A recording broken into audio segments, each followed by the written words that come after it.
Mil gracias, señor presidente. Manuel Quintín Lame es un hombre importante en la historia de Colombia, no solo del Cauca. Senadora Lidia, Manuel Quintín Lame fue concejal del Partido Conservador. En una época en que era bastante lógico que muchos campesinos militaran en el Partido Conservador. Hay que recordar que, a diferencia del Partido Liberal, que buscaba el libre cambio, que buscaba una apertura total del comercio mundial, los conservadores tenían unas propuestas de protección a los productos del campo.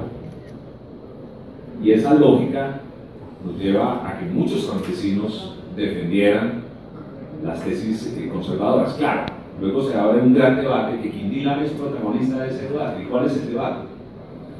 Es el debate de los amarceros, los terrajeros, como dice mi buen amigo Marcos Aviramo.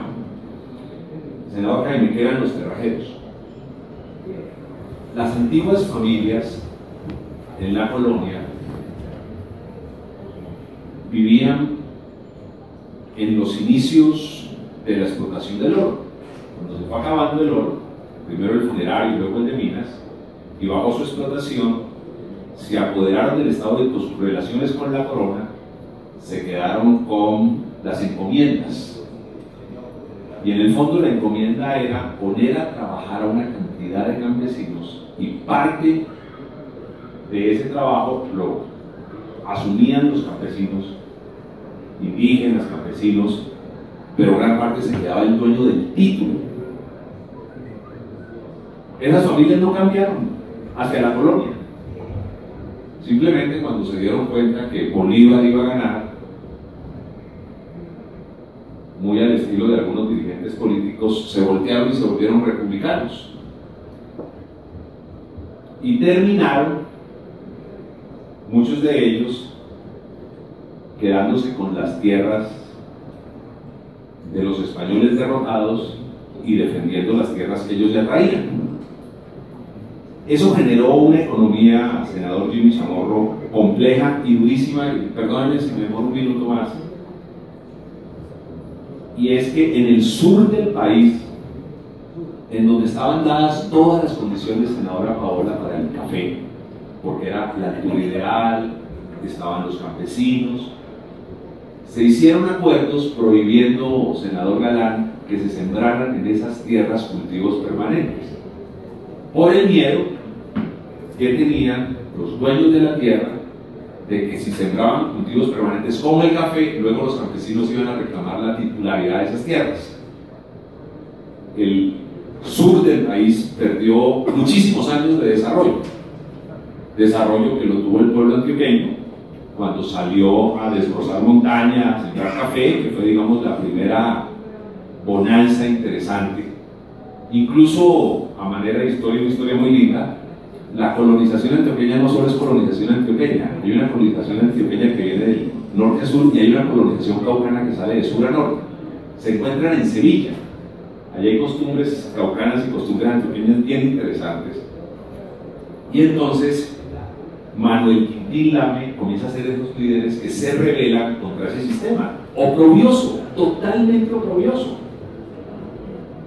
Trabajaban los indígenas, pero las utilidades se las quedaban unos pocos.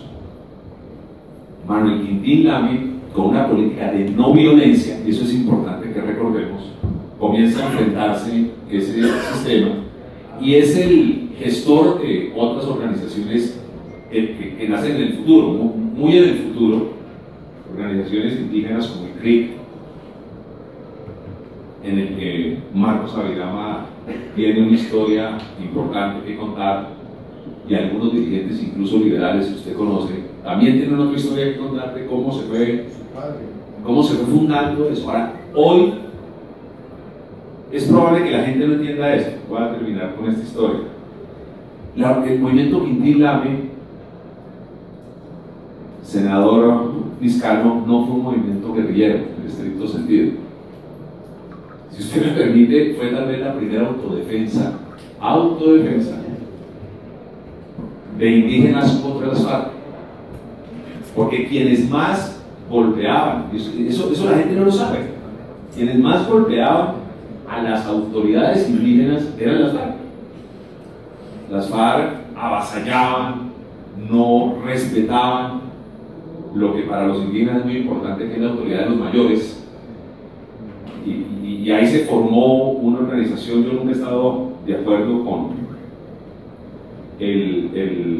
la lucha armada, pero recuerdo a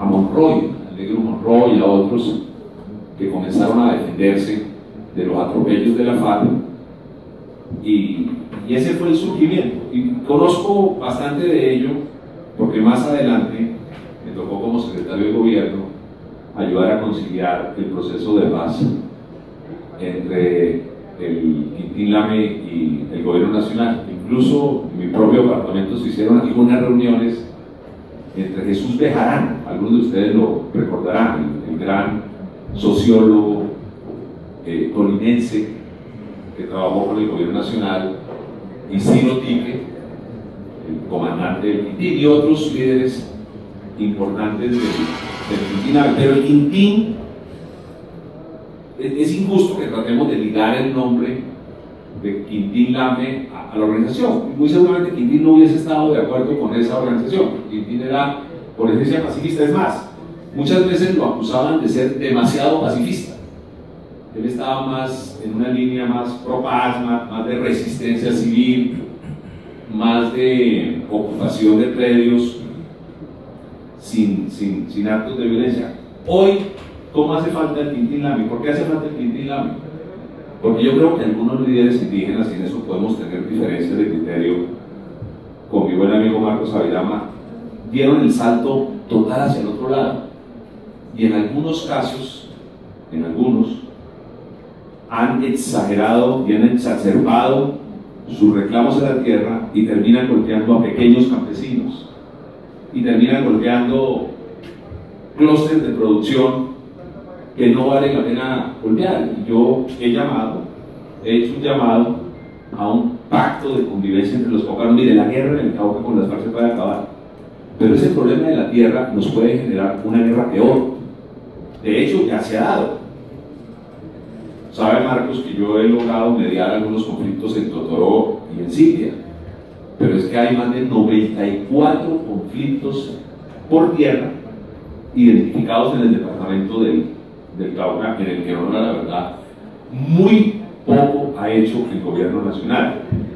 Lo que hace es que cada vez que hay un conflicto sobre la Panamericana envían unos delegados, una charla de 5 días, firman algún acuerdo, se fueron y arrancó el nuevo conflicto, porque obviamente ese acuerdo no lo cumple.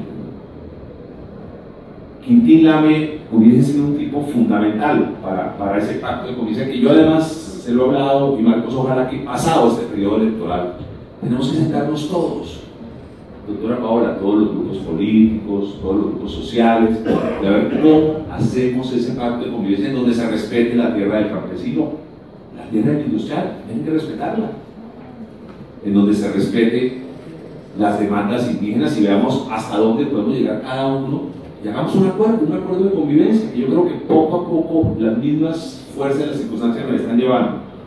Por ello voy a votar con entusiasmo ese proyecto, Marcos, y le agradezco que usted lo haya liderado. Quintín Lame es un hombre realmente importante en la historia de Colombia y del Cauca, y el día que la historia se escriba no solo con ojos de citadino, sino con ojos de negro, con ojos de indio, con ojos de provincia, comenzaremos a ver la gran dimensión de héroes de este país, como Padilla, como Quintín Lame, como Candelario, como tantos hombres que no aparecen en la historia de nuestra Colombia, porque esa historia ha sido escrita de alguna manera clasista y racistamente.